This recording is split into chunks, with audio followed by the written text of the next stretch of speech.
best men have been broken. And I asked him, how can you tell? What do you mean, and how can you tell? He says, there's a look. It's a twinkle in the eye. There's a kind of humility. There's a humbleness.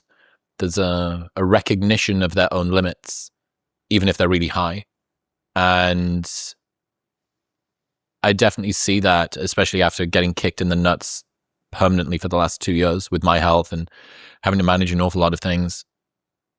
It does push you, when you're going against the grain of life, you begin to look at your behavior and your patterns and your motivations and your goals under more of a microscope than you do when things are going well. You feel the texture of existence more, kind of like swimming into a river as opposed to being lazy rivered down it.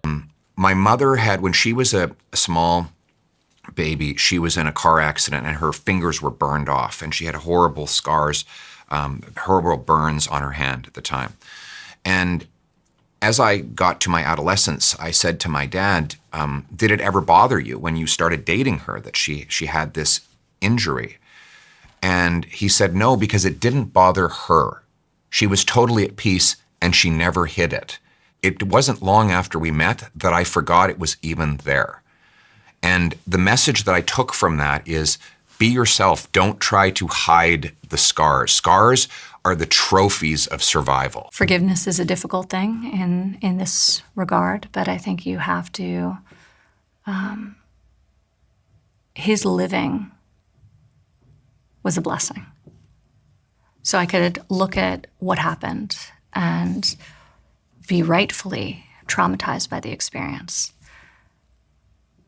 And nobody could really argue with that, but you have to move through it.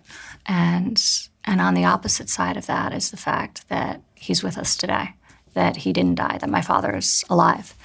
And that is an extraordinary blessing for me as his daughter. In life, you have a choice only in how you respond. And I choose to see the positive outcome that transpired. And he said something to the effect of, what I care about is doing good, not the appearance of it. Yeah.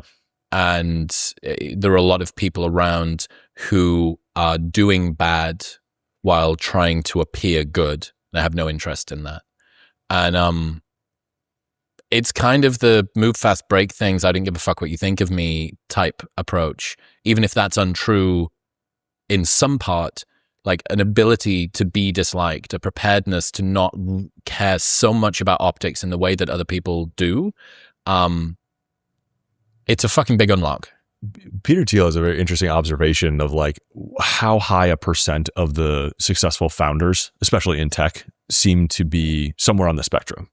And he's like, what does it say about our society that the people who are like, have a biological advantage in de-emphasizing the opinions of others are the ones who more reliably seem to achieve it? There's this saying inside of me that's like, if you don't do it, you're going to hate your life for your whole entire life. And so I was like, okay, but that still seems like a lot. But I just know when I make my mind up, I don't know. It seems like that. I mean, just from an outsider's perspective, you just seem like you know what's going on. Dang it. I try to act like it. Yeah. But sometimes that's part of it. I think really sometimes that's part of life. It's really the whole thing. Yeah, it's like, sometimes it's like pretend until the rest of you shows up and joins you. It's No almost one's to get you ever lived convinced. life before. Not one person has lived life before. You know what I mean? This is my first attempt at life as a human being. You know what I mean? And so it's yours and everyone else's. And it's funny. Just, I think people forget that. Yeah, there's never a lot of credit for that. It's what the never heck? like, It's like, is that That's supposed to be one being an author. Go to a bookstore, look around at all those shitty books where you're like, how did this guy get a book deal? That could be you. You could be that terrible author where your friend's like, how the F did this guy get a book deal? And when you put in those terms, accomplishment is much more in your grasp. And that's what this story is about, trying to accomplish something and maybe falling a little bit short. Let's hit the mistake that people fall into, is this whole idea of money, fame, fortune. That's a cup. Once you start to prioritize that, that's a cup that will never get filled. You keep trying to fill the cup and the cup keeps getting bigger and bigger.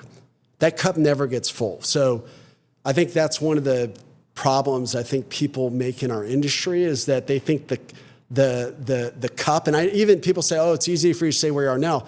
This is something my dad taught me when I was like 10 years old. So this is not new. I can say this now. This is it was never the thing.